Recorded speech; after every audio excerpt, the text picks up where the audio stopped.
we had about 500 or 600 people in jail, but all of the money was gone and we couldn't get people out of jail. And the business community, black business community, and some of the white clergy were pressuring us to call off the demonstrations and just get out of town. We didn't know what to do. And he sat there in room 30 in the Gaston Motel, and Martin didn't say anything. And then finally, he got up and he went in the bedroom, and he came back with his blue jeans on and his jacket, and he said, look, he said, I don't know what to do.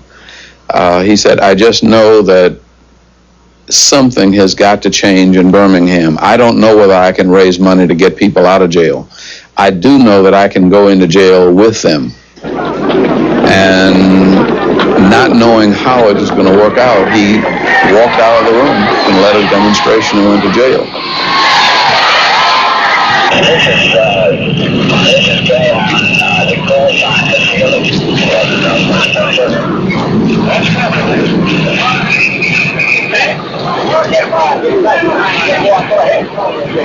That was, I think, the beginning of his true leadership.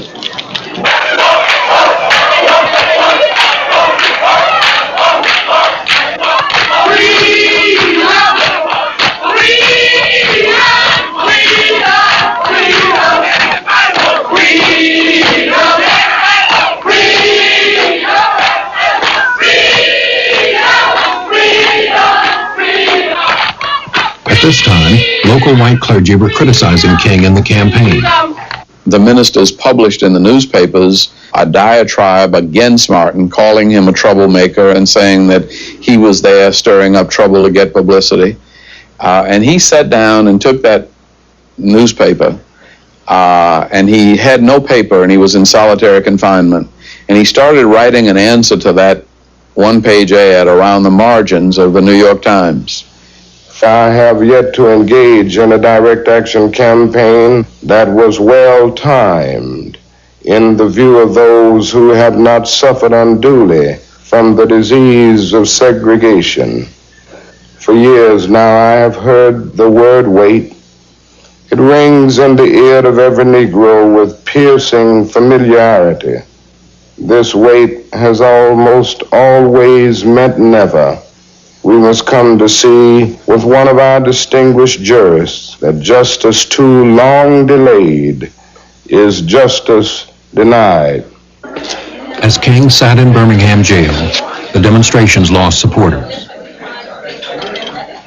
8 days after his arrest, King accepted release on bond to plan the next phase of Project C. It would be the most controversial move yet. All right.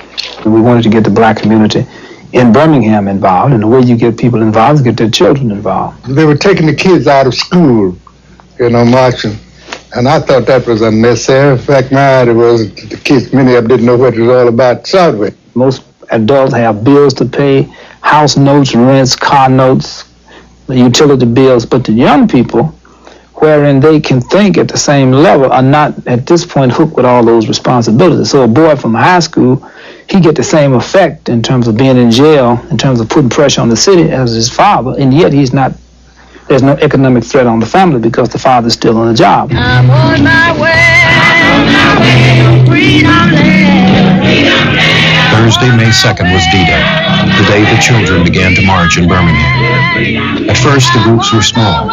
Policemen arrested them, loaded them in paddy wagons, and took them away to Birmingham jail.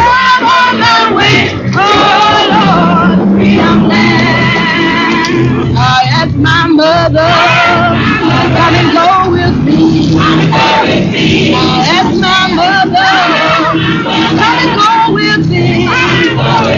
As the children continued to march in increasing numbers, paddy wagons became inadequate. Finally, school buses were brought in to gather the demonstrators. By the end of that Thursday, 700 children were taken to Birmingham jail.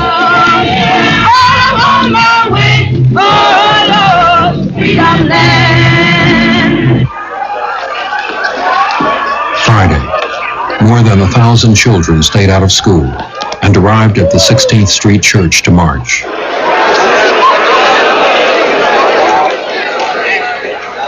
Will Connor tried to stop the marches before they began and brought out the city's police dogs.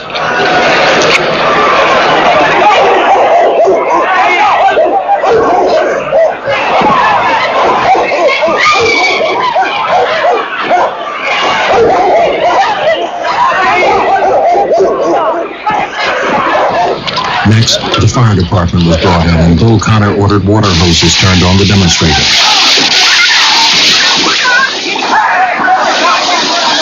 With 100 pounds of pressure per square inch, the water hit with enough force to knock the bark off trees.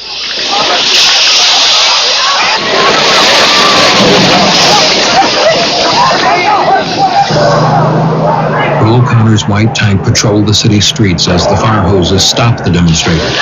Some hid behind the trees of Kelly Ingram Park. Others frolicked in defiance. The conflict gained national attention, and news coverage of the event shocked the American public. And it was a masterpiece of the use of media to explain a cause to the general public of the nation.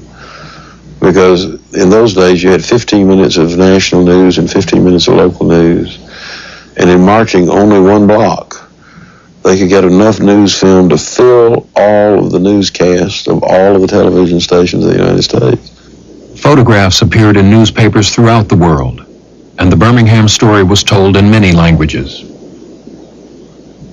The Russian newspaper Pravda ran a cartoon of police intimidating a black child.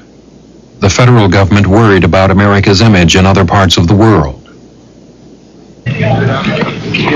By Monday night, 2,500 demonstrators had been arrested, over 2,000 of them children. All jails in the city and county were filled. At one time I had, here in this building on the 7th and 8th floor, we had over 1,200 male juveniles, black, on top of a regular complement of probably near 1,000. At the same time, I had 600 female juveniles in the 4-H dormitory at the fairground. Meanwhile, the Justice Department tried to move negotiations forward. On Friday, May 10th, 38 days after Project C began, an agreement was reached with the business community. Reverend Shuttlesworth had been right. When the movement came to Birmingham, it won a much-needed victory, and it gained national attention. Lunch counters and fittings. Over the next few weeks, the riots that began in Birmingham spread to other cities. Racial tensions gripped the country, and President Kennedy was moved to action. On June 11th, he took a stronger position than any president since Lincoln, calling civil rights a moral issue. Now the time has come for this nation to fulfill its promise. The events in Birmingham and elsewhere have so increased the cries for equality that no city or state or legislative body can prudently choose to ignore them.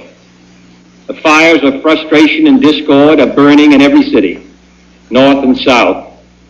Where legal remedies are not at hand, redress is sought in the streets, in demonstrations, parades, and protests, which create tensions and threaten violence and threaten lives. Next week, I shall ask the Congress of the United States to act, to make a commitment it is not fully made in this century to the proposition that race has no place in American life or law. Kennedy pushed for a new civil rights bill,